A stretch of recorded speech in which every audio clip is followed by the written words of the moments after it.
case briefs, and so much more. LSData's got what you're looking for. In the 1938 Houston v. Drake case, the United States Court of Appeals for the Ninth Circuit focused on the role of a liquidator and a national bank in rejecting agreements that burden bank assets.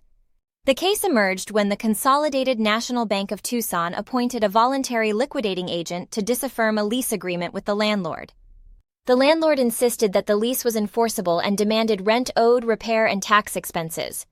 The dispute stemmed from the Consolidated Bank's assumption of a former lease from another bank, Arizona Bank, when it acquired most of its assets. The liquidating agent argued that the bank had exceeded its legal authority in assuming the lease and claimed that it was ultra-vires.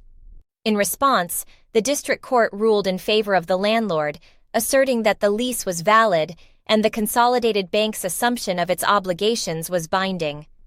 Upon appeal, the Ninth Circuit determined that while the lease was ultra-vires and the landlord could not recover on it, the Consolidated Bank had validly assumed the lease and was liable as a tenant.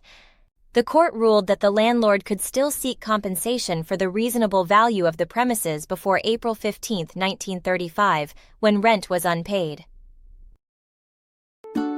Case briefs, and so much more. LSData's got what you're looking for. Visit lsd.law, elevate your mind, leave the stress of class.